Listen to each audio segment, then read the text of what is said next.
Thousands of strange spaceships sneak into Earth's airspace. They descend to our planet and fly through cities, plunging people into complete chaos.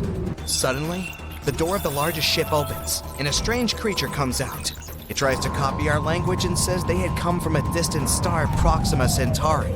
Something like this might happen because scientists have recently picked up a strange radio signal off that star. Proxima Centauri is the closest star to our solar system. It's only 4.2 light years away. That means a beam of light that starts from this star reaches Earth in 4.2 years. That's also 270,000 distances from Earth to the Sun. The star Proxima Centauri itself is too pale for us to see with the unaided eye in the night sky. But its system hides a little secret.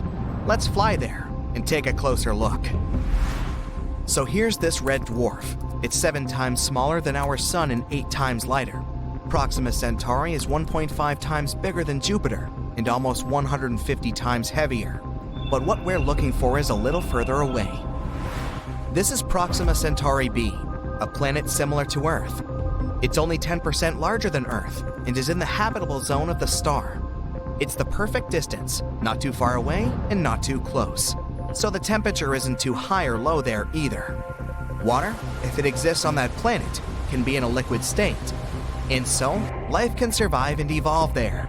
Maybe it's developed enough to send us the signal that we had received.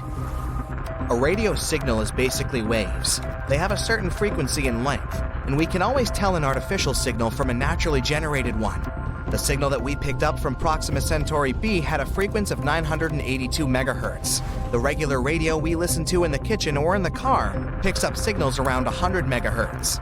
That's why scientists have concluded that the signal was created artificially. Such signals could have a way of communication between the developed worlds. If this is really a message from an outer space civilian, we should be able to decode it. For this, any civilization must use the simplest method of encryption. For example, Earth has already sent a radio signal into space. It was the Arecibo message. This message consists of 1,679 digits. It's a rectangle of 23 by 73 squares that has information about our civilization encoded using a binary code. At the top of the rectangle, there's a system of numbers that we use. They're marked in white. This purple thing is the key to read the next part of the message. The atomic numbers of the elements like hydrogen, carbon, nitrogen, oxygen, and phosphorus are encoded in this key. These are the key elements that can start life. If those who receive this signal can make sense of the numbers in the key, they can read the next part of the message. These green things are the building blocks of our DNA chain. And right at the bottom here is the DNA chain itself. The white rectangle indicates the number of pairs of these building blocks, and the blue spirals show the shape of a DNA chain. And then we see the human silhouette itself. The white and blue object to its left is a coded number of our average height. The human itself is drawn here at the ends of the DNA strand, so that the outer space civilization can understand what we look like. And the white rectangle to the right of the human sketch is the number of Earth's population at the time of the message.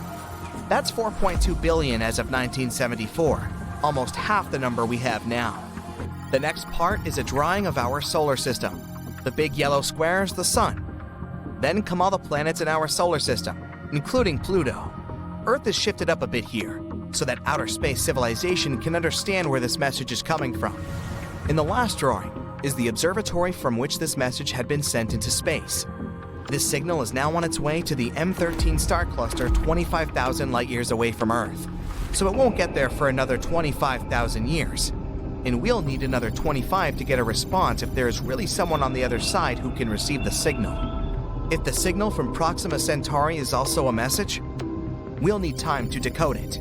So let's fire up our super-powered computing machine and wait for the result. But this isn't the first mystery signal we've ever picked up on Earth. Scientists recorded an unusual wow signal in 1977. They supposed it came from somewhere in the constellation of Sagittarius. The telescope was picking up the unknown signal for an impressive 72 seconds. Later, a scientist who looked at the printout of the signal concluded that the signal was artificial. He wrote, "Wow," on the printout as his reaction. The following observations and studies couldn't catch this signal again. Some theories said that this signal came from a celestial spaceship flying by. It had flown away, and we could no longer detect the signal. But most likely, this signal was created on Earth. It was directed upward but reflected off an object at a high altitude. It could have been an airplane, a satellite, or space debris orbiting our planet. Then the signal was picked up by the telescope, and because it was human-made, all of its characteristics, like wavelength and frequency, could have confused scientists. In 2017, scientists recorded a flare on Proxima Centauri. The star's brightness increased by 1,000 times in just 10 seconds. Before that, there was another flare there that was weaker but lasted about 2 minutes. With these flares, Proxima Centauri has emitted enormous amounts of radiation. Even if there was life on the star's companion planet, these flares would have likely destroyed it. The stellar winds would have simply blown the atmosphere off the planet and made its surface lifeless. Overall, the planet Proxima Centauri b receives 60 times more high-energy radiation and 400 times more X-ray radiation than Earth. Scientists have concluded that the probability of life here is 1 to 100 million. And while we don't know yet for sure if the signal was artificial or natural, the scenario of a bunch of spaceships coming to Earth is most likely possible. Our only method for searching for outer space civilizations is using radio waves. They're like loud noise that blasts away from our planet in different directions at the speed of light. The main problem here is the gigantic distances. Our galaxy, the Milky Way, is 100,000 light-years wide. Suppose there's life at the other end of it. If we send a radio signal to them, it won't reach that supposed planet for another 100,000 years. And we won't get a response for another 100,000 years. It's the same if someone once wanted to contact us. We didn't learn how to create and receive radio signals until the 19th century. If a civilization was developing at the same time as us somewhere in the Milky Way and they invented the radio, we won't get their signal for several millennia. Plus, the radio noise from our planet is starting to fade away. We use Bluetooth, fiber optics, cable TV. So in about 100 years, we'll no longer be visible to other worlds. Or worse, what if there was an outer space civilization somewhere that was sending signals into space? The signals were reaching our planet, but we didn't yet have the technology to pick them up.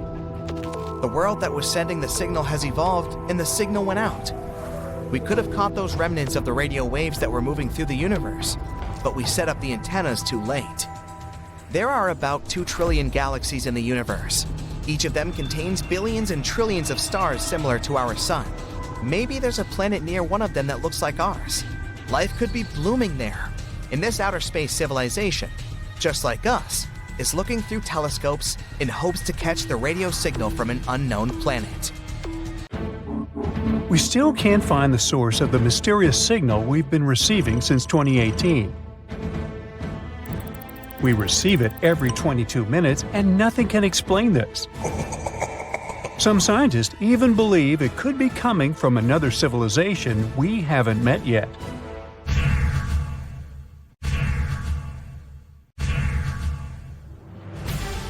This strange radio signal wasn't found by a scientist on a serious mission. It was actually discovered by a college student just doing a regular project for school. Tyrone O'Doherty, an undergrad student at Curtin University in Australia, was sifting through old data of the southern sky.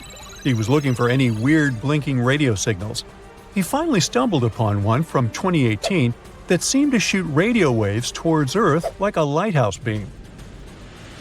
Excited about his find, Tyrone shared it with his mentor, radio astronomer Natasha Hurley-Walker. She dove into researching this signal, hoping for a breakthrough. But despite checking different frequency data, they hit a dead end.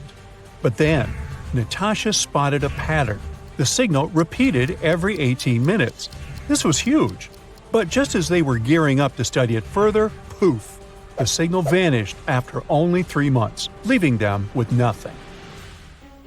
Not giving up, Natasha and her team scanned the skies again, desperate for a clue. Months passed, but nothing turned up. They were ready to give up, and then suddenly, a new signal popped up. This one kept blinking for 5 minutes, then it disappeared. And then it came back exactly 22 minutes later. The main question was if that signal was related to an 18-minute one. To figure it out, Natasha went back to the old radio data from that area. As they dug deeper, they realized that, yes, and these signals aren't anything new. They've been beaming towards Earth for 35 years. Back in 1988, Indian and American telescopes had caught them, but they got buried under tons of other data. This was great news for space explorers because it meant they could now calculate how far away this mysterious object was. After doing the math, they figured out it was incredibly far, even on a space scale, 15,000 light-years from Earth. Now, the only thing left to uncover was what exactly this object was. Walker and his team started comparing it to all the known radio-emitting objects out there, yet its source remains a mystery. The signals still pop up every 22 minutes on NASA screens, always ending with a frustrating match not found message. The scientists called it J183910. Some think that the signal might come from some extraterrestrial beings. Maybe it's the signal that SETI, the search for extraterrestrial intelligence, has been waiting for. This project has been working for over 50 years, trying to find any evidence of life beyond Earth. They also scan the skies for radio waves, laser pulses, and other mysterious signals. So maybe it's a way for extraterrestrial folk to communicate their location. While that idea may sound exciting, we need to be careful about jumping to conclusions. First, we don't have solid proof for that. Before any concrete evidence, it's just speculation. And also, there are other more plausible explanations. Most likely it comes from a natural phenomenon, and there are a couple of theories for that. The first one is the pulsar theory. Imagine a huge star in space much bigger than our Sun. Sometimes these big stars finish their life journeys in a spectacular event called a supernova. When this happens, the star's core collapses, becoming super compact, as if you're squeezing all the stuff from that star into a tiny space. That tiny, super-dense core is called a neutron star. Some of these neutron stars are extra special. We call them pulsars. They get their name because they seem to pulse with energy, like a space lighthouse. These pulsars have incredibly strong magnetic fields, much stronger than what you'd find on Earth. They're like enormous magnets in space. Because of this, they shoot out beams of energy. They're also spinning super fast, so these beams of energy seem to pulse on and off as they spin around. Now, the strange signal we detected seems to have similarities with pulsars, but not quite. Pulsars usually have a predictable lifespan and slow down over time, eventually stopping their radio signals. In contrast, our mysterious signal is quite persistent and is blinking beyond what's expected for pulsars. So, maybe it's not a typical pulsar, or not a pulsar at all. There's also a magnetar theory. Now, a magnetar is another type of neutron star. They're like supercharged versions of pulsars, with even stronger magnetic fields and slightly longer pulsating periods. Maybe this is what causes our signal's intense persistence. However, when we plotted the data, we also realized the signal didn't match the magnetar's vibes either. Magnetars not only send out radio waves, but also powerful X-rays because they're so energetic. But the signal we received was only sending out radio waves. So we figured it's not a pulsar and not a magnetar. The signal's behavior is very strange and suggests an unnatural source.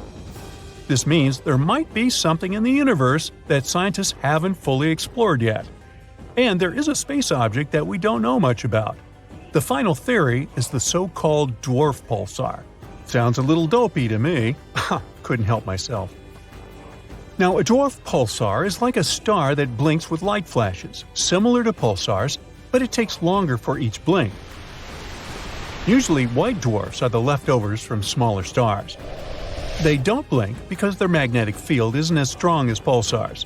But when a white dwarf becomes pretty hefty, almost the mass of our Sun, it gets super dense and starts pulsating with a strong magnetic field, just like pulsars. They have a cool quirk. White dwarfs are made of electrons, not neutrons like pulsars. When these charged electrons start dancing with a magnetic field, they shoot out periodic light flashes, which happen every 100 to 1,000 seconds. As you remember, our signal has a period of 22 minutes. 1,320 seconds, a bit longer than the usual white dwarf pulsars, but it's much closer to the truth. So far, this sounds like the most plausible explanation, but even this theory isn't fully confirmed yet. This just shows how much there is in the universe that we're still figuring out. For example, fast radio bursts, another mysterious type of signal we've been detecting. They're like quick, intense bursts of energy in the form of radio waves. They have a ton of energy. FRBs are so powerful that sometimes they can be brighter than entire galaxies. Now, imagine this. They release as much energy in a few milliseconds as our sun does in 3 whole days. Wow! These bursts happen all over the sky with huge frequencies, although some have been detected with lower frequencies. Every day, we catch around 10,000 random FRBs in the sky. Some of them repeat, but most happen once and disappear forever. Unfortunately, most of them only last for a fraction of a second, and by the time their energy reaches us, it's 1,000 times weaker than a mobile phone signal from the moon. This is why, despite their brightness, there's still a lot we don't understand about them. We're still trying to figure out what causes these FRBs. They could be coming from different sources, like already mentioned magnetars, colliding stars, or even merging galaxies or white dwarfs. As these bursts travel through space, they pick up information about the cosmic environments they pass through, like interstellar gas clouds. It's very unlikely that FRBs are some messages from extraterrestrial beings, though. Not only because there are thousands of them every day all across the sky, but also because we know that the sources of these bursts must be incredibly energetic themselves. Our neighbors would have to have equipment stronger than entire galaxies for that. But the bottom line is, while all these signals are fascinating, there's still a ton to learn about them. AI can drive a car, design trendy clothes, give you emotional support, and it looks like it can also help us find answers to centuries-long mysteries. Researchers from Yamagata University Institute of Nazca and IBM Japan used a deep learning AI model to find new Nazca Lines. Those are distinct white lines on a rusty red background that you can see from a plane while flying over the deserts of southern Peru. Scientists have tried to decipher the meaning of the Nazca Lines ever since they were first discovered in the 1920s. There are straight lines, rectangles, triangles, and swirls. There are also some giant drawings. You can see a monkey, a whale, a condor, a hummingbird. The 4 recently discovered geoglyphs, which is the scientific word for those drawings, show a humanoid-like figure holding a club, a fish, a bird, and a pair of legs. What is the hidden symbolism of all that? And why did the Nazca people decide to draw a humanoid in the desert? And did they even know who humanoids were? Let's dig into history to find some answers. The representatives of the ancient Nazca culture created their famous lines more than 2,000 years ago. The geoglyphs have stood the test of time thanks to a dry climate and strong winds in the desert. Scientists found that to form the lines, the Nazca people scraped off the top layer of pebbles, revealing the contrasting soil beneath. The soil's color varies from reddish-brown to yellowish-gray. It makes it look like the lines are constantly changing appearance. It looks like the creators first made small-scale models and then enlarged them to create the full-scale designs we see today. In total, there are more than 800 straight lines, around 300 geometric figures, and 70 animals and plant designs. You can find the first mention of the lines in the 16th century Chronicle of Peru, where they were first described as trail markers in the desert. Since you can't really study the lines and their symbolism from the ground, those geoglyphs only became world famous only in the 1930s. It was the start of the era of commercial planes, so more and more people could witness the lines from their window seats and spread the word. During his research a decade later, Professor Paul Kosuk noticed that one of the lines aligned with the setting sun on the day after the winter solstice, which is the shortest day of the year. He supposed that the lines had some astronomical significance. German researcher Maria Reiche, who got the nickname the Lady of the Lines, supported the theory that the geoglyphs served as a calendar and some sort of astronomical purposes. She spent 40 years studying the lines and literally swept them inch by inch. She also moved into a small house close to the lines to protect them from unwanted visitors. And that's how the Nazca Lines mystery was solved. Just kidding. In the 1970s, American researchers began to question astronomical theory. In a region like Nazca, one of the driest places on Earth with only around 20 minutes of rain per year, water is a real treasure. So the straight lines and trapezoids could have something to do with it. They could have been an ancient version of Google Maps, pointing at locations for rituals that the local people organized to get some water and help their crops grow. The images of animals in the Andes region are also related to water. Spiders are thought to be a sign of rain. Hummingbirds symbolize fertility, and monkeys living in the Amazon mean an abundance of water. That could explain the choice of symbols in the desert, but there's no strong proof to support this theory. So the work on explaining the meaning of those mysterious geoglyphs is going on. In the 21st century, the Nazca Lines have become the research ground for archaeologists from Yamagata University. Masato Sakai, a professor of archaeology, together with others on the team, are using high-resolution aerial photography and drones to discover and catalog the lines. They found images of humans, camelids, birds, orca whales, cats, and snakes, most likely created between 100 before current era and 300 current era. Some of the images are around 10 to 20 feet long, and that's why they were pretty tricky to notice. The largest geoglyphs are 1,200 feet across, which is about the height of the Empire State Building. The researchers believe the Nazca Lines were a form of communication in the desert for their creators. The linear ones pointed the direction from valley to valley. The ones drawn on slopes seem to have been drawn along ancient pathways between settlements. Professor Sakai explains that discovering new lines is tricky. Some of them are so poorly preserved that it's hard to spot them in aerial photos. There are also irrigation systems and roads all across the Nazca region, and it complicates the task. And that's where AI comes in handy. The team showed it pictures of previously explored Nazca Lines so it could learn what to look for. Then, AI went through tons of footage taken from planes and satellites and also laser data from previous surveys to identify the lines scientists hadn't found before. The system works 21 times faster than humans, and it made some curious discoveries. Scientists then traveled to the locations it chose to verify the findings. In 2019, AI helped to discover a humanoid-shaped character with a rectangular head who is holding a stick and wearing a headdress. It became a real puzzle for the scientists trying to understand the creature's role in ancient society. The little guy is neighbors with another famous geoglyph. It's a hermit, which is a subgroup of hummingbirds that lives in the forested regions of northern and eastern Peru. The largest of the recently found geoglyphs is a pair of legs. It's more than 250 feet across, about 4/5 as tall as Big Ben. Could be an homage to some ancient supermodel. The fish and the bird are around 4 times smaller. Why they are where they are is still a mystery. Listing new geoglyphs isn't the only way AI is helping scientists. It's doing a lot of good for astronomy. It analyzes vast amounts of astronomical data and uses its algorithms to identify patterns, classify celestial objects, and even predict new events.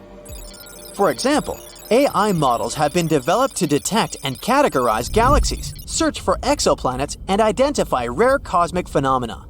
It also helped analyze data obtained by the Kepler mission to discover new Earth-sized planets circling other stars.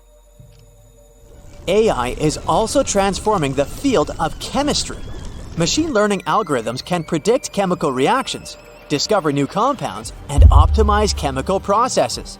All of this helps scientists save a lot of time and resources in the labs.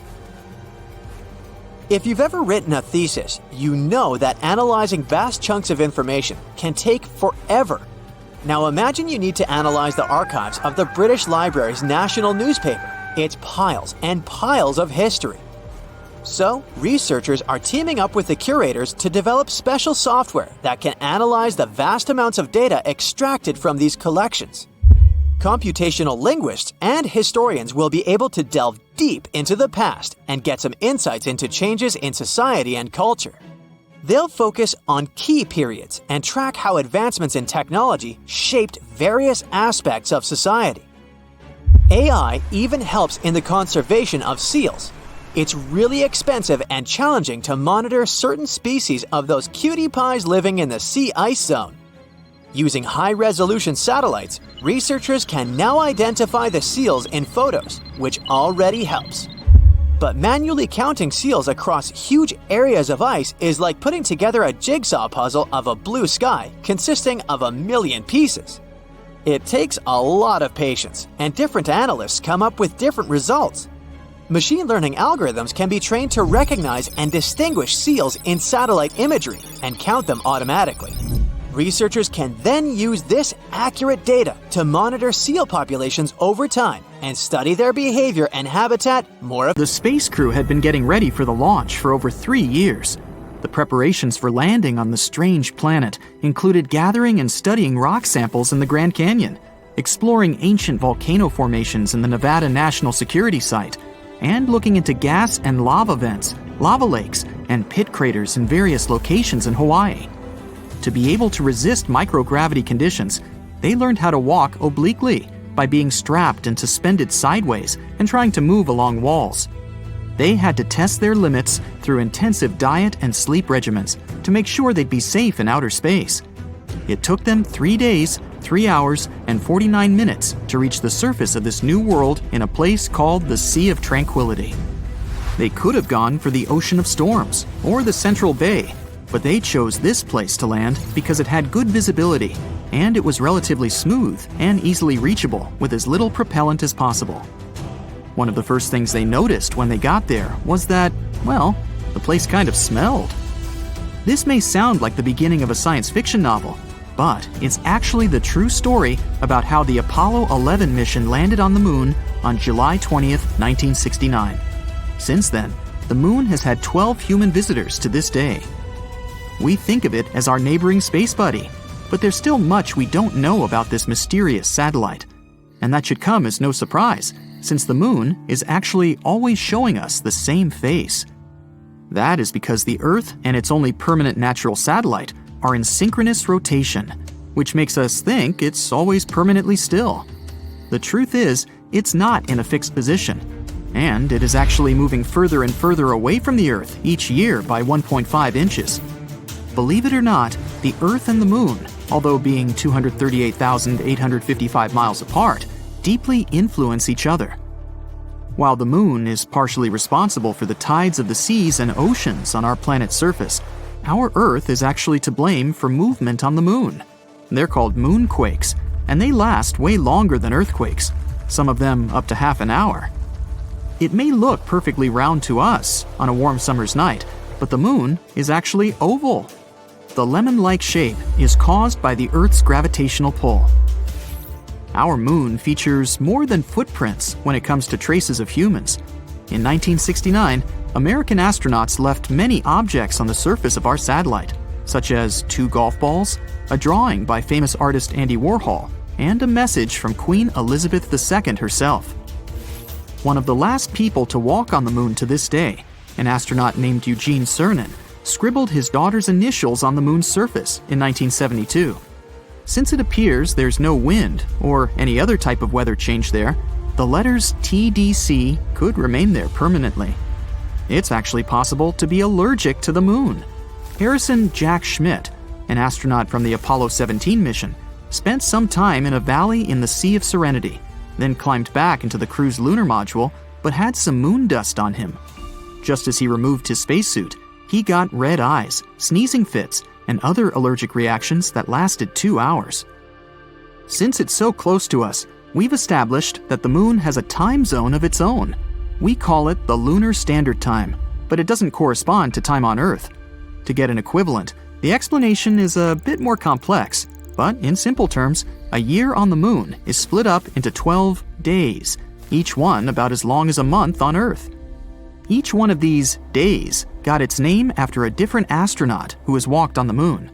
The start date of this calendar coincides with the moment Neil Armstrong walked on the moon. So, the Lunar Year 1, Day 1, began on July 21st, 1969 at 2:56:15 Universal Time. Since the moon has a very thin atmosphere, it has some pretty crazy temperatures, both hot and cold. They can go up to 200 degrees Fahrenheit. Over by the moon's poles, however, the temperature is always at around minus 400 degrees Fahrenheit. Humans have tried to trace the connection between our natural satellite and the Earth for as long as we can remember, coming up with words to explain why the moon's existence influences us so.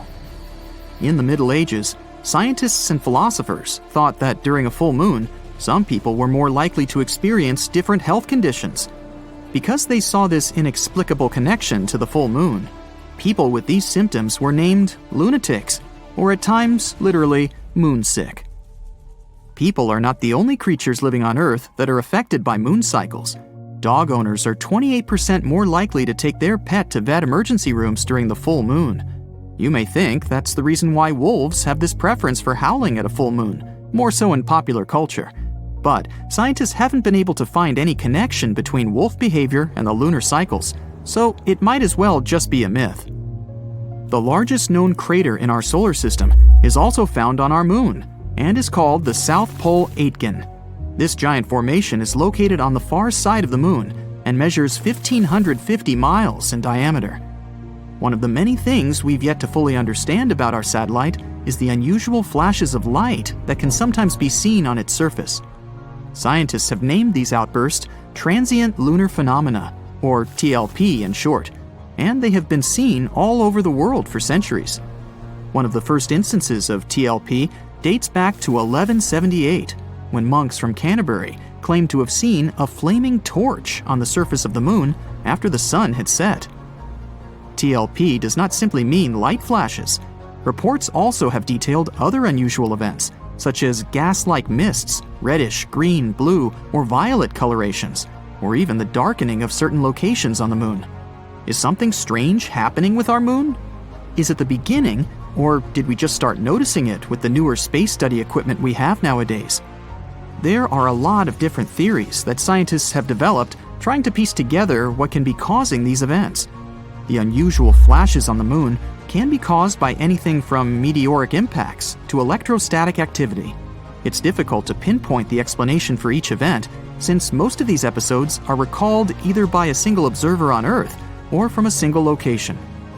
The fact that there is noticeable seismic activity on the moon can also explain why we can sometimes see unusual flashes of light on the surface of our satellite.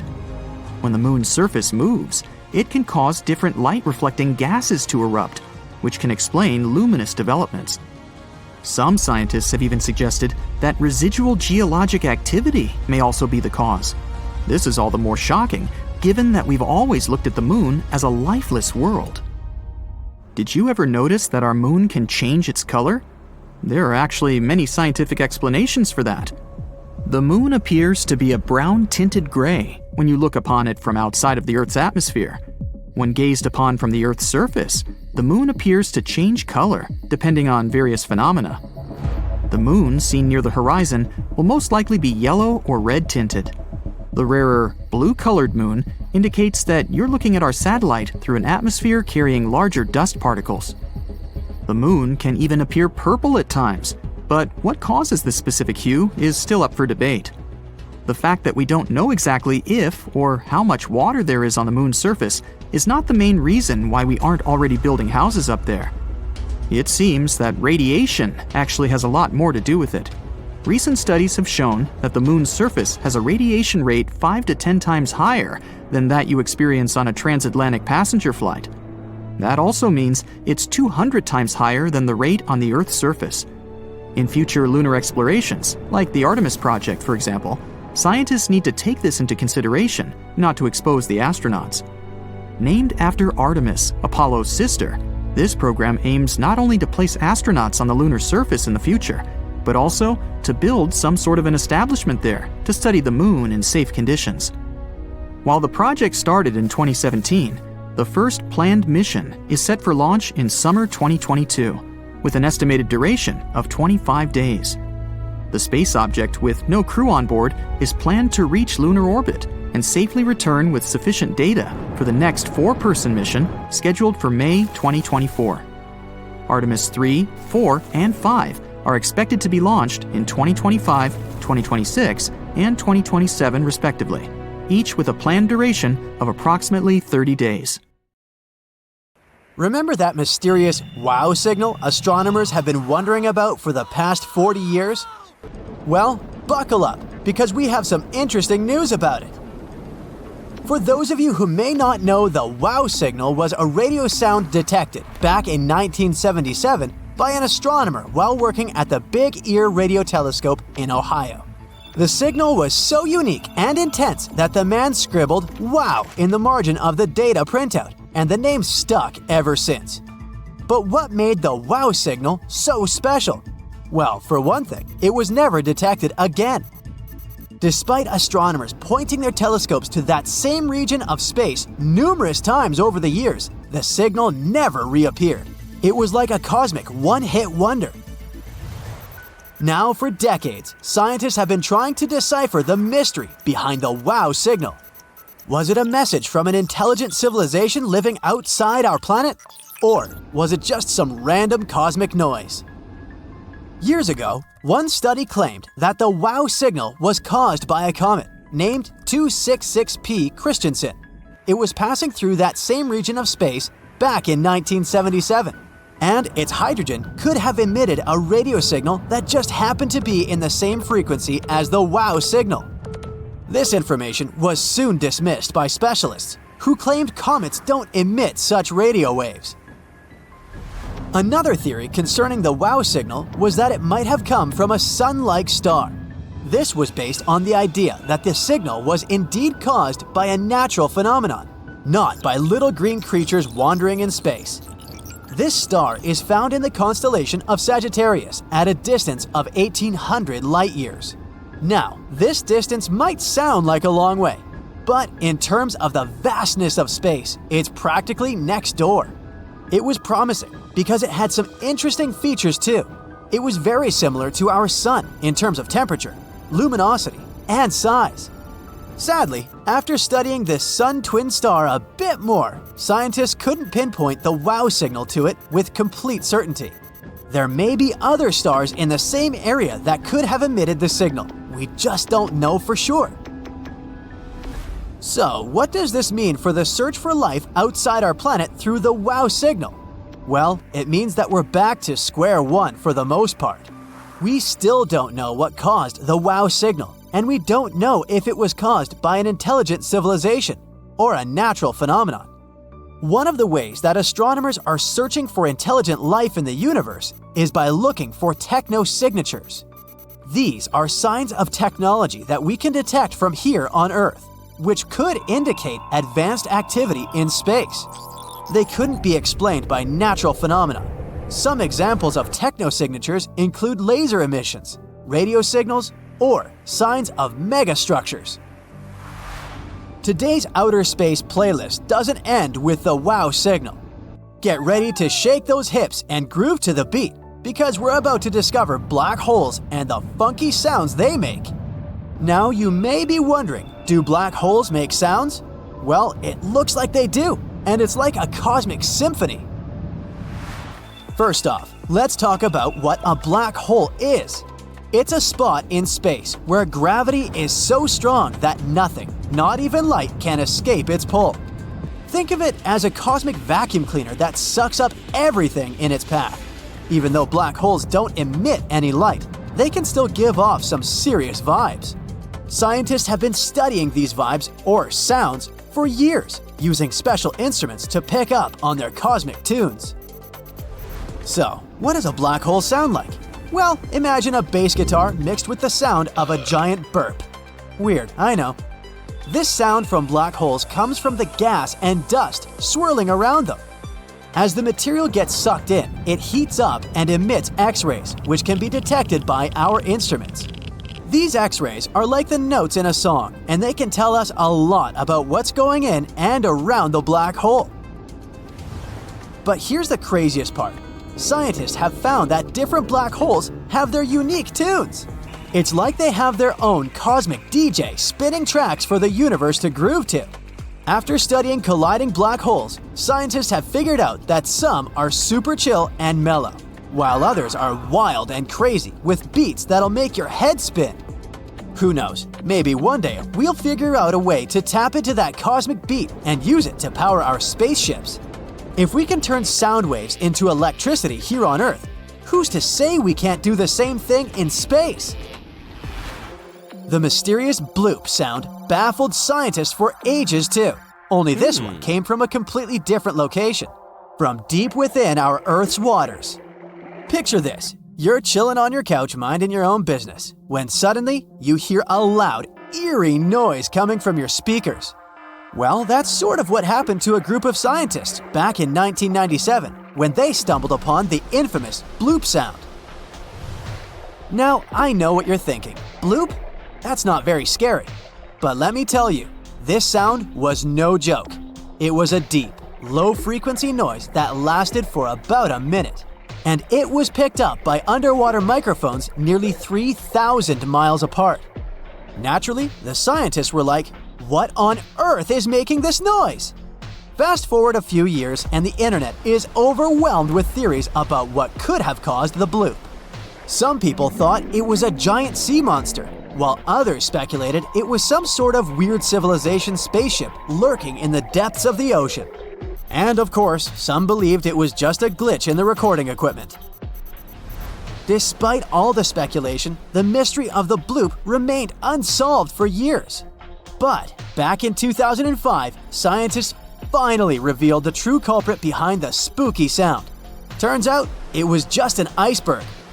When icebergs break off from glaciers and float around the ocean, they can make some pretty weird noises.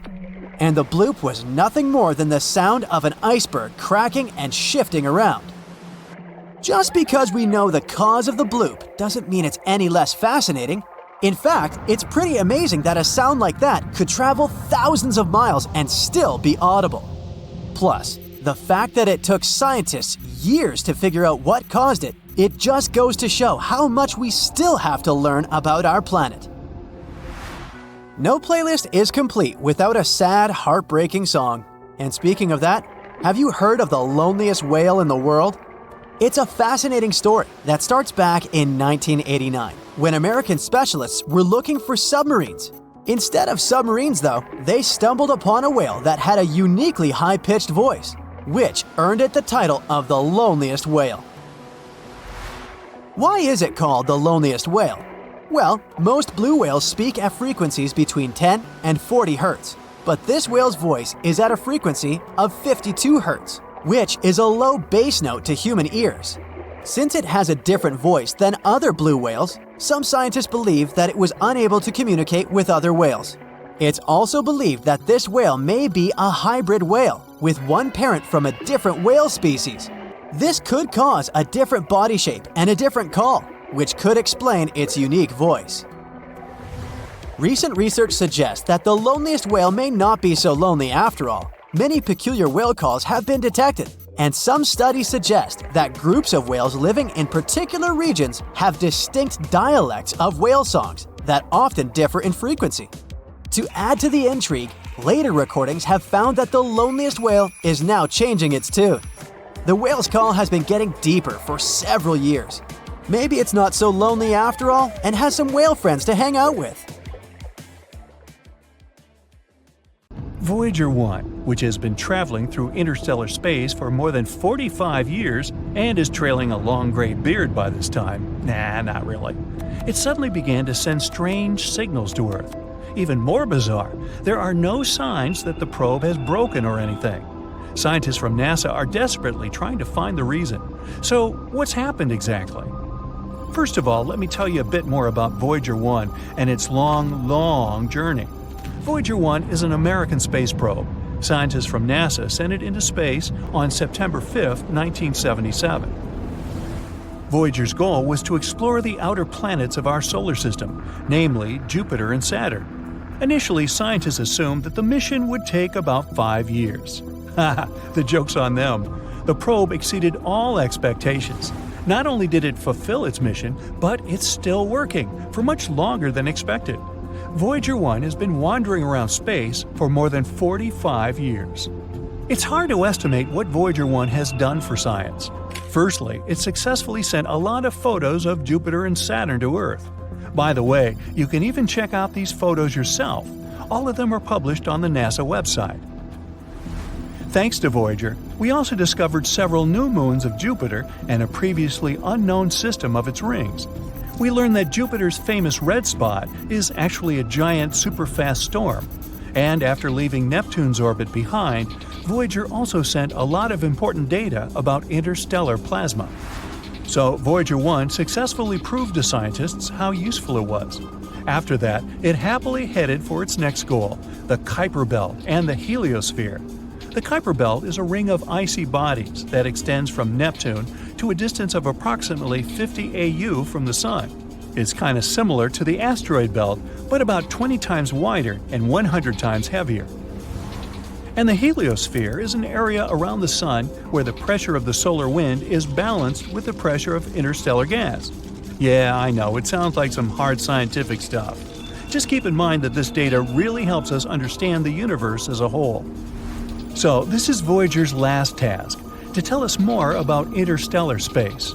The probe has already sent us more than 60 frames for a mosaic of the solar system from a distance of over 4 billion miles from Earth. Scientists used these frames to make a big colored picture. The photo was called the pale blue dot, and you've probably already guessed what that dot is. Yep, that's what our Earth looks like through Voyager's eyes. This photo clearly shows how tiny we really are, and how precious and fragile our planet is. But Voyager 1 also has another, even more important mission, to tell other civilizations about us humans. You might have heard about the famous Voyager Golden Records. People created many audio and video files and added them to these records. There are a few sections. The first one contains hello in 55 languages, including ancient and extinct ones. Almost 80% of the recordings are different musical pieces, like Bach, Beethoven, Mozart, and Stravinsky, folk music from different countries and ages, and a bit of the blues, like famous songs by Louis Armstrong and Chuck Berry. The remaining 20% of the recordings contain different human voices, sounds of nature and animals, as well as 116 images encoded as audio signals.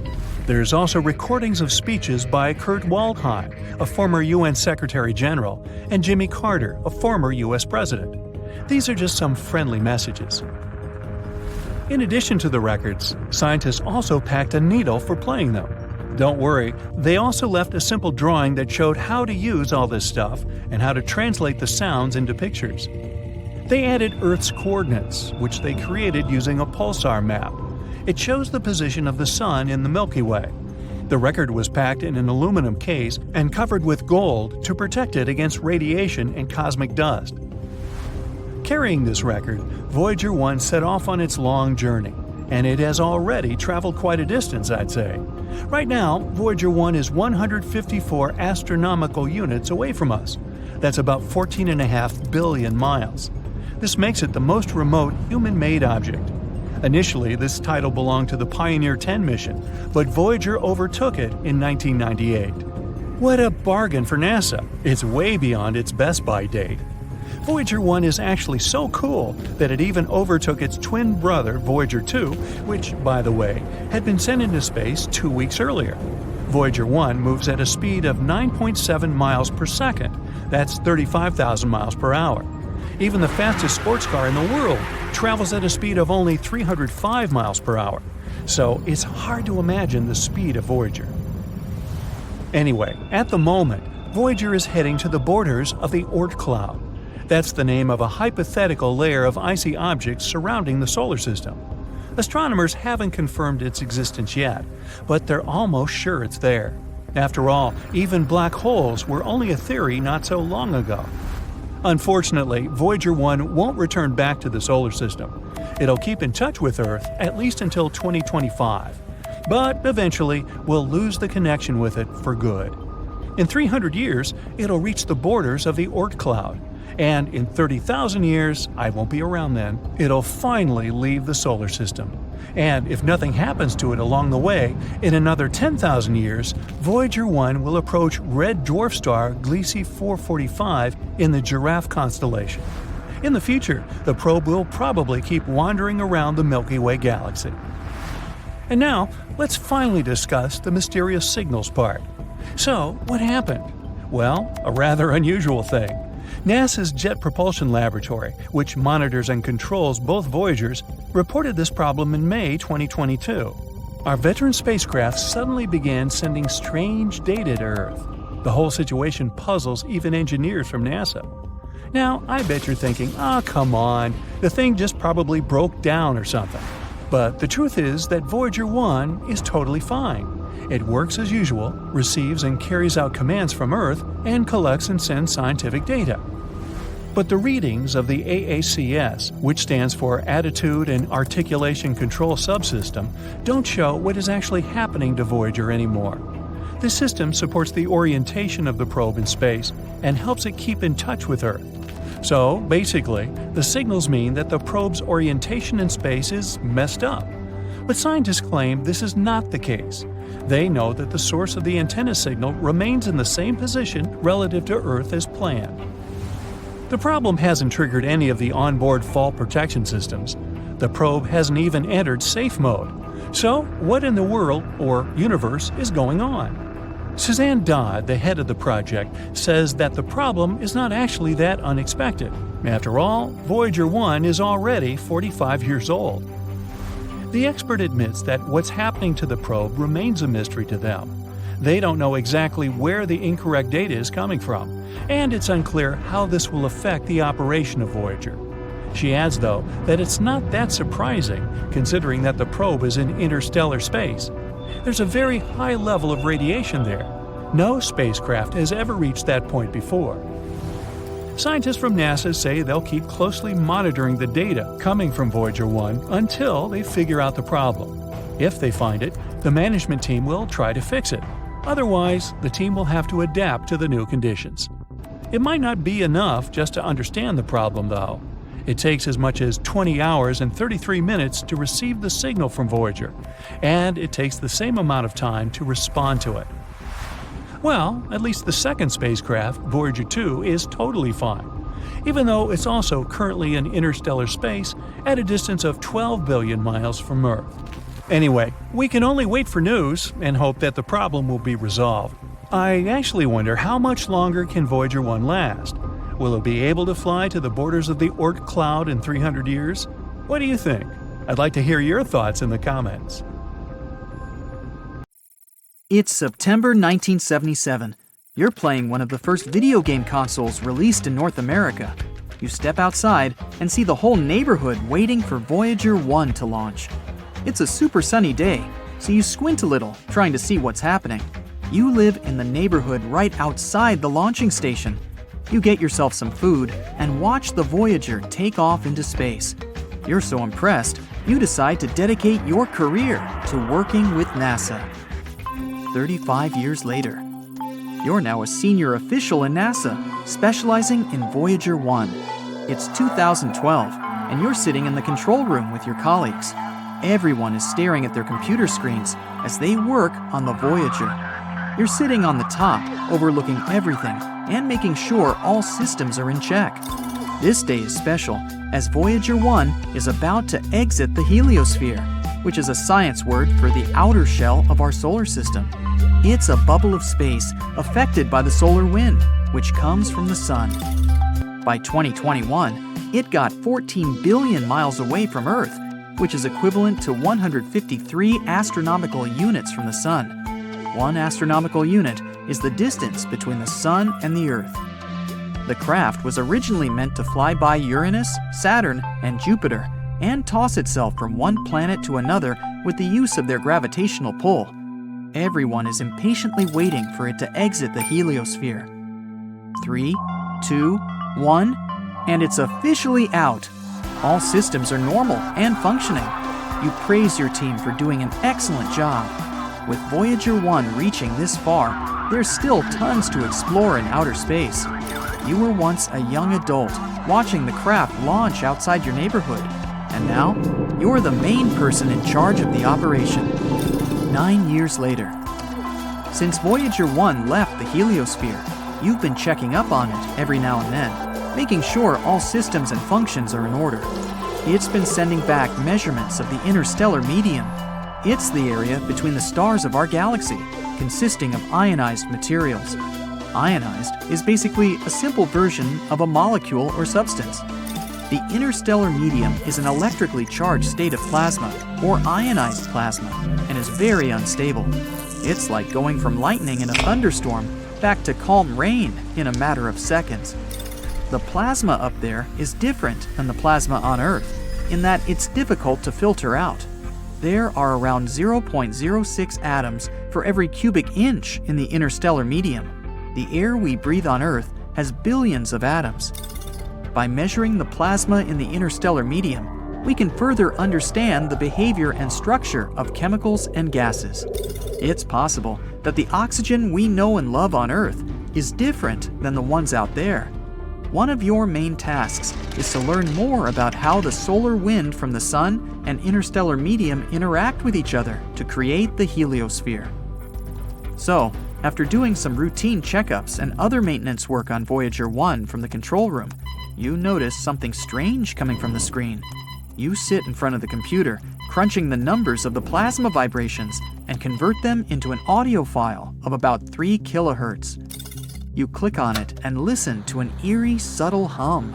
You and your team are surprised that these vibrations occurred in such a small frequency. Given that space is massive, something like this might mean life on other planets. Everyone else at the station rushes to the control room to listen to that sound from outer space.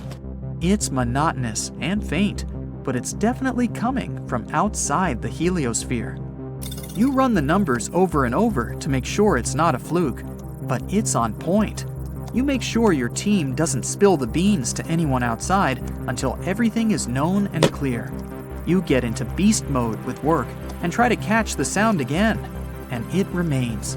You can't sleep trying to think of something that could be producing this hum. A few days pass by, and the sound is pretty consistent. If there was some life out there trying to communicate with you, then surely it would have said something that can be deciphered. You analyze the audio files once again, trying to see if it's some phonetic language you don't know. You call in a linguist to see if she can make something out of it.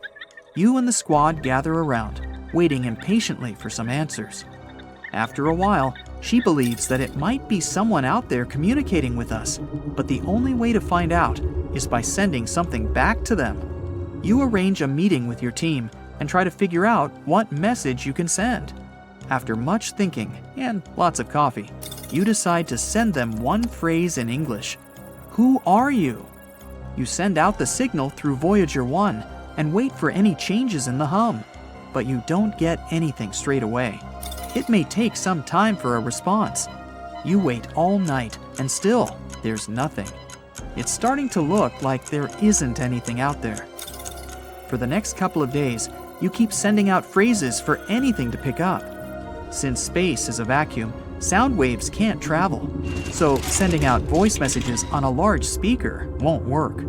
You locate the source of the humming and aim for it when sending the audio file. Every day, you send something different, but still, you don't hear anything from them for a week. It seems that intelligent life in the distant world isn't real. The areas between the star systems in a galaxy aren't necessarily a complete vacuum. That's where the interstellar medium is. It contains gases, dust, and cosmic rays, which are energy particles. After many months of this constant humming being produced, you still try to figure out what's going on. You sit there, remembering the time when the Voyager was first launched. You remember running outside after playing some video games. You couldn't see properly because of the sun, and You freeze in your spot and have a eureka moment. You go through some notes taken in the past. The answer was in front of you all this time. Every now and then, the sun sends a burst of energy that causes the plasma of interstellar space to vibrate. Scientists can measure the frequency of waves when the plasma vibrates to show how close they are to each other. And on the day when the hum was delivered, there were some irregular frequencies coming from the sun. So that hum might have been the plasma vibrating in a weird way because of the sun flares. But these low-level vibrations last longer than quick jumps and spikes. They're fainter. You run the tests again and find out that it's not some intelligent life forms out there trying to talk to you. It's the little vibrations caused by sun flares. You notify your team about this breakthrough, and everyone's celebrating. But after all these tests and research, you still don't know why plasma in the interstellar medium vibrates in such a way. Those answers will have to wait. 2027. It's been 50 years since the launch of Voyager 1. You're way into your senior years and just retired from NASA. You have many scholarships in your name and programs for young people who want to learn about space and science. You go back to the control room once more, where you thought you had discovered intelligent life on a distant world. Then you remember all the good times you had. You say goodbye to everything, knowing that this is Voyager's final moments. It was built to last up to 50 years. After that, it'll just be a floating object in the vastness of space. It's already surprising to know that this is Earth's most distant object from us, but it's time to let others take your place. You shut off the lights and close the door. The Voyager makes one last beep before eternal silence. Now, think about the vastness of the universe. Our galaxy contains between 100 and 400 billion stars. Many of them can potentially host planets. Many of those planets might have water in them and be capable of supporting life. And this is just the Milky Way alone. What's the likelihood of other intelligent civilizations existing out there? Well, there's a famous formula called the Drake equation. It's a mathematical tool to guess how many civilizations from outer space might be able to talk to us in our Milky Way galaxy. It was made by a scientist named Frank Drake in 1961. Here are the variables in it. N is the number of civilizations we could potentially talk to in our galaxy. R star is how fast new stars are born in our galaxy. F sub p is the fraction of stars with planets around them. N sub e is the average number of planets around each star that could support life. F sub L is the fraction of those planets where life might actually start. F sub I is the fraction of planets with life that could become smart civilizations. F sub C is the fraction of smart civilizations that send signals into space. And L is how long those civilizations keep sending signals. Of course, we won't get an exact number like this. It's more like an educated guess, and we don't have any answer to that. But based on at least some information we know, there might be around 100 million worlds where life should have evolved. But if that's the case, then why haven't we met or heard from anyone? This is called the Fermi Paradox. It's named after the famous physicist Enrico Fermi. He asked a simple but very important question: where is everybody? Our universe should be filled with chatty extraterrestrial beings, advanced civilizations, and spaceships zipping around. Yet, when we look up at the night sky or listen with our radio telescopes and antennas, it's eerily quiet. All we get is the so-called Great Silence of the universe. Scientists from Oxford University's Future of Humanity Institute are trying to answer this question. And they're not the only ones. A group called METI, for Messaging Extraterrestrial Intelligence, organized a workshop in Paris in 2019 to explore this mystery. The workshop brought together experts from various fields, like astrophysics, biology, psychology, and so on. One of the ideas discussed is called the zoo hypothesis. It suggests that perhaps other civilizations do exist, but they're simply not broadcasting their presence. Maybe they know that making direct contact with us could be risky for both sides. So they're intentionally avoiding us, because they're watching us like observing a zoo. They could be using advanced technology we can't detect. There are also some optimistic explanations, like time delays. Space, as you know, is unimaginably big. The time it takes for signals or information to travel across the universe is enormous. It's possible that other civilizations exist, but their signals haven't reached us yet, or ours haven't reached them. But some explanations aren't very optimistic. Like, some scientists think Earth might really be unique. Maybe the conditions that led to life and intelligent beings are so incredibly rare that there are no other planets like ours. Scientists point out that there are many planets similar to Earth, and some are much older. This means there should be plenty of planets where life could evolve. Recent research also suggests that life might be way more resilient than we thought. And, well, while it increases the amount of life existing out there, it also increases the chances that intelligent life doesn't last very long. It might destroy itself before it can spread to other parts of the universe. This is a concerning idea for the future of humanity. The researchers also considered that many planets might be at a similar stage in their development. That's why it's hard for them to explore the universe at the same time. But even they agreed that this explanation is way too far-fetched. And finally, one of the big potential explanations is called the Great Filter. This idea was suggested in the 1990s by Robin Hanson. It says that for life to develop and become advanced like us, it has to overcome some really tough challenges. First of all, the planet itself should have a good stable star and good enough conditions on it. Then life has to start on that planet. These life forms need to be able to reproduce using things like DNA. Simple cells must evolve into more complex cells. More complex organisms with multiple cells must develop. And eventually, these organisms must figure out how to reproduce, which increases genetic diversity.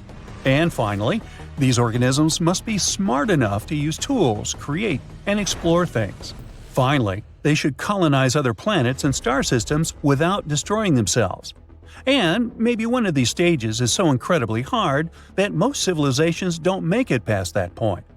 This challenge could be something like developing intelligence in the first place, or it might be the struggle to avoid self-destruction. So, perhaps life isn't rare at all, but most of it doesn't go beyond simple tiny organisms like bacteria. Even if the universe is full of bacteria, they don't become advanced enough to build spaceships. The Great Filter might also be something from outside, like a huge asteroid crashing into a planet, a dangerous burst of gamma rays, or a massive star going supernova. These events could destroy life on any planet, no matter how advanced they are. So, if we've already passed this challenge, it means we could be the only ones in the universe and we can explore it. But if we suddenly hear from a super advanced civilization, it could mean the hard part of the challenge is still ahead of us. Now, the Fermi Paradox focuses on intelligent civilizations. It just implies that there should be civilizations more advanced than us, or at least as intelligent as us. But if you think about it, why should extraterrestrial life be similar to ours at all? It might be completely different for many important reasons. Life elsewhere might have developed under completely unique conditions. This could lead to forms of intelligence and consciousness very unlike our own. For example, it could have evolved into highly advanced forms that aren't based on biology as we know it. These beings could exist as energy-based entities, silicon-based life forms, or even as a hive mind. And because they have evolved completely differently, they may be capable of things that we aren't capable of. For example, we can't see the entire light spectrum. Our eyes also can't perceive cool things like dark matter. But who knows what the vision of extraterrestrial beings may be capable of? Their abilities might even extend beyond our three-dimensional perception. They might be able to perceive and interact with higher dimensions, which is why they could have unique, interesting insights into the nature of our world. Or maybe they've learned to think outside of time, like in the movie Arrival. For us, we still haven't met them, but for extraterrestrial beings themselves, the concept of time doesn't exist at all. They're simultaneously in the past, present, and future. For humans, something like this is hard to even imagine. Plus, even on Earth, we don't fully grasp how consciousness works or why it exists. We're not even sure when exactly we became conscious. So even if we do encounter extraterrestrial life, It will be hard for us to understand them or communicate with them. We think that they might have entirely different language systems, symbols, and so on, but they might not even have any communication systems at all. As you can see, the possibilities are endless. Evolution is a process that can go in many different directions. It's possible that extraterrestrial life developed in ways we can't easily understand or even imagine. These things are intriguing to think about. There are still no easy answers. The Fermi Paradox remains one of the most exciting and mystery questions in science. Scientists continue to explore these mysteries through a multidisciplinary approach. They're hoping to find clues that could lead to breakthroughs in our understanding of alien intelligence. And until we find a definitive answer, we can keep sparking our curiosity and imagination. For centuries, people believed that all swans were white because that was all they had ever seen. They thought it was a universal truth. Then one day, someone discovered a black swan. It was a surprising and unexpected event because it went against what everyone believed. So yeah, the theory is named after this idea of a rare and unpredictable event that goes against our assumptions and expectations. It isn't related to the Darren Aronofsky movie. You know, the one starring Natalie Portman as a committed dancer? Nassim Nicholas Taleb is the person who named this theory. He suggested that these types of super rare and unexpected events are impossible to predict, but they can have a massive impact on individuals, businesses, and societies. The theory was originally used to explain financial markets, but has found its way into various fields. Taleb calls those extremely rare events black swans. Now, these events are so rare that the usual tools of probability and prediction, like the normal distribution, don't really work. They rely on large populations and past data, which we don't have for rare events. So, trying to use statistics based on the past won't help us predict black swans. Let's dive into some examples of past black swan events. The rise of the internet is actually a great example. It's now hard to imagine a time when people couldn't Google their burning questions or watch funny cat videos online. The internet's growth and impact caught many by surprise. It transformed the way we communicate, access information, and even buy fluffy socks without leaving the couch. A digital revolution nobody truly saw coming. Recently, we found an infant black swan on the internet: the emergence of cryptocurrencies. Bitcoin and other cryptocurrencies created new forms of decentralized digital currency and disrupted traditional financial systems. Then we have the invention of smartphones. Picture a world where phones were chunky, had buttons, and only made calls. Suddenly, boom! Smartphones turned everyone into walking wizards with tiny devices in their pockets. From taking selfies to driving with GPS, these pocket-sized marvels changed the game, surprising us all with their incredible capabilities. Here we can also mention the rise of social media. The emergence of platforms like Instagram revolutionized communication, enabling people to connect and share information globally. The creation of the internal combustion engine was a game changer too. Long ago, horses trotted along the streets, leaving a different kind of horsepower behind. But then, ta-da! The internal combustion engine roared to life, propelling cars and transforming transportation forever. Who would have thought that a mechanical contraption could replace our equine friends and pave the way for road trips and drive-thrus? What about black swans related to our bodies, like decoding DNA? Once upon a time, DNA was a mysterious code, like a secret language of life itself. Then, science unraveled its secrets, revealing the blueprint that makes us who we are. This groundbreaking discovery in genetics opened doors to medical advancements and personalized medicine. Imagine you're a scientist working in a lab. One day, you forget to clean up your petri dishes. You know, those plastic or glass things commonly used for growing microorganisms. Then, you leave for a vacation. When you return, you find a happy accident. A mold called penicillin has grown on one of the dishes and exterminated the bacteria around it. That's what happened to Alexander Fleming. This accidental encounter with mold led to the discovery of penicillin. Hello, one of the most important medications in history. At the time, bacterial infections were a major threat to human health. Fleming's chance observation opened the door to a whole new way of fighting infections and revolutionized medicine. Now let's take a peek at Europe in the 14th to 17th centuries. It was like a scene from a historical movie. People are emerging from the Dark Ages, embracing newfound knowledge and experiencing an explosion of creativity. This period is none other than the Renaissance. It's a Black Swan too, because during that time, there was a tremendous surge in artistic, scientific, and philosophical achievements. Incredible minds like Leonardo da Vinci, Michelangelo, and Galileo were pushing the boundaries of human knowledge. The Renaissance was like a giant wake-up call for Europe, shaking off the cobwebs of the past and embracing a new way of thinking. It was a Black Swan event because it changed the course of history and ushered in a period of immense progress and innovation. It reminds us that sometimes, out of the blue, a wave of inspiration and brilliance can transform the world. Let's take a step back, or 1,000 steps further, and consider the moon landing. The Apollo 11 moon landing in 1969 was an extraordinary feat of human achievement and a positive Black Swan event. It showed humanity's potential for exploration and scientific advancement, inspiring generations and pushing the boundaries of what was deemed possible. Not all Black Swans are good and positive though. When it comes to the stock market, a Black Swan event is like a super rare market crash that goes way beyond what anyone could expect. We're talking about events that statistically should hardly ever happen. The Great Depression is a classic example of a Black Swan event. It happened in 1929, but its effects lasted for a long time. The economy was booming with happy days. Then, the stock market crashed and everything went haywire.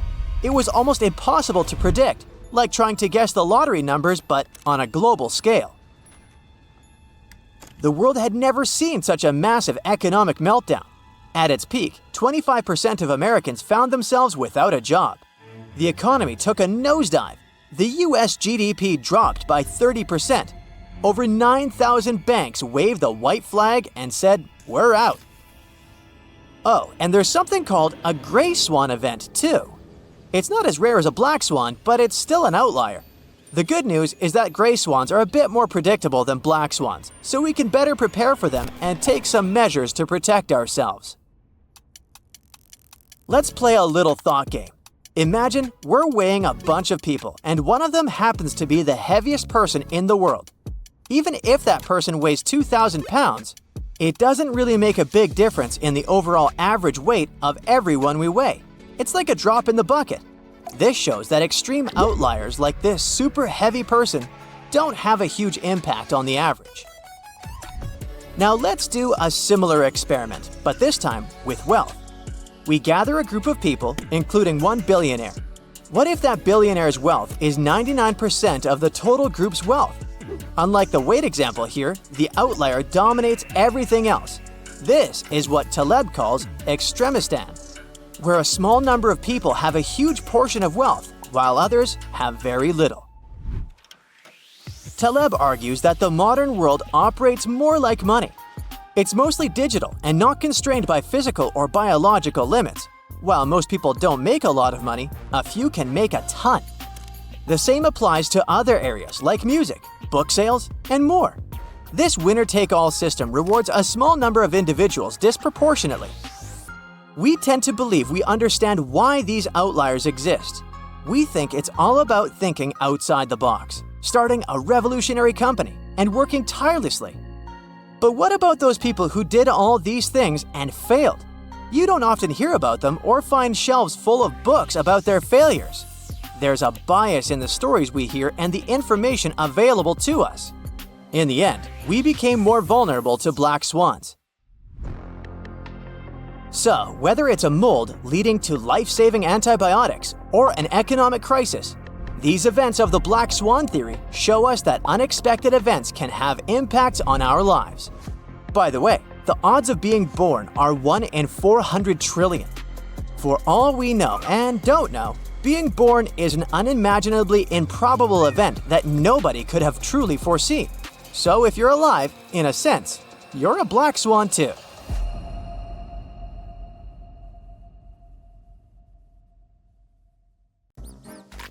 Okay, I officially give up on the hope that the moon is made of cheese after all. Wow, not even Gouda. The shiny lunar ball, or a curved banana, or half of a coin, depending on what phase it's in, has different layers inside, just like Earth. One of these layers is called the inner core. About 20 years ago, scientists were observing how the moon rotates. Using that data, they concluded that it had a fluid outer core. But the inner core was hard to study, so they didn't know if it was solid like a rock or molten like a hot liquid. But things are clearer now. Astronomers have collected data from different missions, including the Apollo missions, where astronauts went to the moon and gathered information themselves. Plus, they've used a special technique called seismic data. This method is all about studying how sound waves move through things. Take earthquakes on our planet as an example. When an earthquake happens, it creates waves that travel through the ground. Scientists can detect and analyze these waves to learn more about Earth's interior. The same idea can apply to other objects in our solar system, or planets, or, in this case, the moon. When quakes or moonquakes happen, they generate sound waves, and by carefully listening to and studying these waves, scientists can create a detailed map of what's inside the object. They can figure out things like different layers, what they're made of, and how they're arranged. To check the moon's deep interior, scientists also use something called laser ranging. This method measures the distance between the surface of the Earth and the moon very precisely. And ta-da! Our natural satellite's inner core is a dense, solid ball made of iron, just like Earth's. It's about 310 miles wide, which is nearly 15% the size of the entire moon. Researchers also have stumbled upon evidence that supports the theory that the layer between the moon's surface and its core, called the mantle, has been moving around as the moon evolved over time.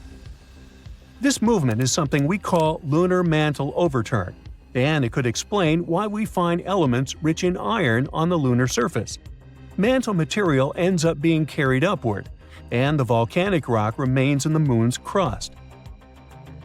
Some of the materials in this rock were too dense, like me, so they just sank back through the lighter crust material all the way to the core mantle boundary. It's like a cycle where the moon's mantle material goes up during volcanic activity, carries iron-rich elements to the surface, and then sinks back down. There's another mystery scientists have been trying to solve. What caused the moon's magnetic field to weaken and nearly disappear over time? It seems that now that we know about the iron core and the global mantle overturn, we might get some more answers about the moon's magnetic field. Knowing what the inner core is like can help us better understand the moon's history as well as the history of our entire solar system. Now, one of the theories that's widely accepted about the origin of the moon says there was a massive collision between Earth in its early stages and another mysterious object in our solar system. It's called the Large Impact Theory, and this collision was so strong it ripped off a big chunk of the primitive molten Earth. I mean, not so big compared to what's left. If you put a US nickel next to a green pea, you get a good idea of how big our planet is compared to the moon. Now, this chunk was set into orbit around our planet, and this might have happened about 95 million years after our solar system formed. The object that collided with Earth could have been about 10% the mass of our home planet and roughly the size of Mars. Well, it makes sense. Earth and the Moon do have similar compositions after all. Of course, there are other ideas about how the Moon formed. One says that the gravitational force of our planet captured it. This means that the Moon was just an object innocently passing by when suddenly it got attracted and pulled into Earth's orbit. There's even a hypothesis that Earth stole the Moon from Venus. Ooh. In that case, the Moon shouldn't complain. I guess the view is way better here. So yeah, the Moon and Earth are similar when it comes to rocks and some minerals. But the Moon doesn't have the same atmosphere as our planet. Its atmosphere is thin and consists of some weird gases that include potassium and sodium, which is not something you can find in the atmosphere of Mars, Venus, or Earth. and the rocks on the moon don't contain water. But that doesn't mean there's no water at all up there. A long time ago, in the 17th century, astronomers saw large dark spots on the moon's surface. One of these astronomers thought these spots looked like oceans, and he called them maria, which means seas in Latin. Other astronomers also made maps of the moon, and they used the term maria to describe these dark spots. For example, Mare Tranquillitatis translates to Sea of Tranquility, where Apollo 11 made its touchdown. But it seems those dark spots are not actually oceans. They are plains made of hardened lava that erupted long ago. These volcanic eruptions left behind smooth flat areas called basalt plains. In the late 1800s, one sky watcher studied the moon and found it didn't have an atmosphere. Without an atmosphere, there are no clouds and no air to keep water from evaporating. So scientists thought that any water on the moon would just disappear right away. They believed the moon was totally dry. But then, in 1961, one physicist had a different idea. He pointed out there could be water on the moon in special areas called permanently shadowed regions. These are spots on the moon where the sun doesn't shine, so they stay dark all the time. Water ice could exist in these dark areas because they're extremely cold and the ice wouldn't evaporate. But when astronauts from the Apollo missions went to the moon, they brought back soil samples, and scientists found no signs of water in them. So everyone went back to thinking that the moon was completely dry. In the 90s, NASA focused on these shadowed craters and found high concentrations of hydrogen, which meant there could be ice at the moon's poles. They still weren't certain, so they kept digging and, after a while, found hydrogen trapped inside tiny beads of volcanic glass. Since there are no active volcanoes on the moon today, which means water probably was present on the moon when these volcanoes erupted long ago. Plus, there could be way more water back in the early days of our moon. In 2020, NASA's SOFIA mission showed us what we'd been looking for a really long time. There is water on the moon after all. It turns out the water is hidden within the grains of lunar dust or sticking to the surface in the sunlit areas of the moon. So there are no oceans like we have on Earth, but at least there's something. The question remains, how did water even get there? It seems the moon had a chaotic history back at the time when it was forming, as probably most of the planets and moons in our solar system. So there is some evidence that water came there from comets hitting its surface back in the old days, or maybe even keeps on coming from those that are slamming into the moon right now. We're talking about a chaotic situation where icy micrometeorites collide with the moon's surface, and dust then makes an even bigger mess when interacting with the solar wind. But we're waiting to find out more about this. Because, as we all know, when you mention water, you also inevitably talk about life. That's why we want to know more, for instance, about all that ice hidden in polar craters on the moon. Maybe it can teach us more about how life developed on Earth. Maybe comets brought all the necessary elements here. Then, what if there are some of those elements stuck in the ice on the moon, too?